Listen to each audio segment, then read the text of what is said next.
यह भी गजब प्रदेश है जिसकी पीठ में रीढ़ की तरह मैया गंगा गुजरती है। वह जैसे ही बिहार की माटी का स्पर्श करती है, कर्मनासा और घाघरा आ मिलती है।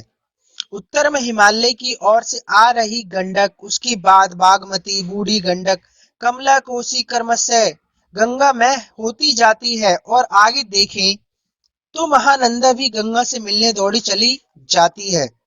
गंगा उत्तर की ओर से आती नदियों से सौभाग्यशाली है, तो दक्षिण से आती नदियों ने भी उनके दरबार को खूब संभाल रखा है। दक्षिण में सोन, फिर पुनपुन और फल्गु जोड़ी बनाकर गंगा से आ मिलती है। बिहार की भूमि पर नदियां मानो जेवर सिंगार की तरह है, लेकिन यही एक समय था जब बिहार को लगभग मिटा दिया गया था।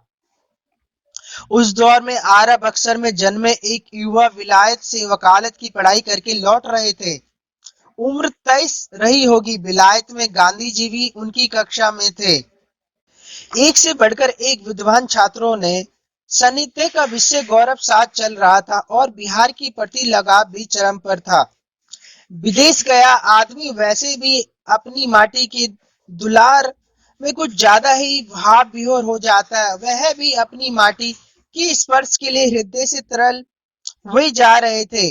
ऐसे में लौटते हुए जहाज में ही एक पंजाबी से मुलाकात हुई। पढ़ाई लिखाई की चर्चा हुई। देश एक ही था तो चर्चा बढ़ी।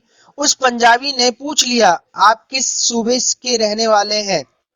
पूरे गर्व से लैस जवाब मिला, मैं पावन धरती बिहार से हूँ। पंजाबी सह यात्री की आंखें फैल गई। यह कौन सा सूबा है? जहां तक मेरी सूचना है बिहार नाम का तो कोई सूबा ही नहीं है। बिहार के उस युवा के आघात सा लगा। अपना ही देशवासी यह नहीं जानता कि इस देश में एक बिहार भी रहता है। वहीं बिहार जहां दुनिया में पहली बार गणतांत्रिक शासन शुरू हुआ था। वही बिहार जहां कभी राष्ट्र की राजधानी थी, जहां चंद्रगुप्त मौर्य और अशोक महान हुए थे, जहां सनातन धर्म के अधिकतर शास्त्र रचे गए थे, जहां जैन और बुद्ध धर्मधारा अवतरित हुई। बिहार के वह युवा सोच में पड़ गए। पर यह पंजाबी तो बिहार को जानता ही नहीं है।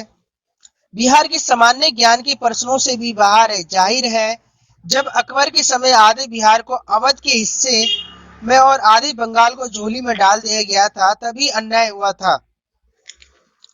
अंग्रेजों ने भी समझ लिया था कि बिहार को अलग से पहचान देना खतरे से खाली नहीं है। नालंदा विश्वविद्यालय और चाणक्य की कर्म भूमि को लोग ना जाने तो ही बेहतर है। बिहारियों को अलग से पहचानने की जरूरत ही क्या है? वह विद्वान बिहारी युवा मचल कर रह गया, लेकिन उस पंजाबी को आश्वस्त न कर सका कि बिहार भी एक अलग क्षेत्र है और एक बिहारी खुद को बंगाली कैसे बता दे। अपनी ही धरती पर बिहारियों की कोई पहचान नहीं है, यह कसक उस युवा के मन में गड़ गई। एहसास हो गया कि लौटते ही एक संघर्ष इंतजार कर रहा है। सही कसर तब पूरी हो गई जब रेलवे स्टेशन पर उतरते ही खाटी आरा जिला वाली भोजपुरी बोलते एक सिपाही की गौर से देखा, जिसके बल्ले पर लिखा था बंगाल पुलिस। क्या बिहार अब बंगाल हो गया और आगे भी बंगाल ही रहेगा? कलकत्ता में वकालत की शुरुआत के बाद एक एक दिन बिहार की सेवा में खर्च होने लगा। बंगालियों ने बिहार की अर्थव्यवस्था और राजनीति को कब्जा कर रखा था। बिहार के लोग शिक्षा से वंचित हो चले थे।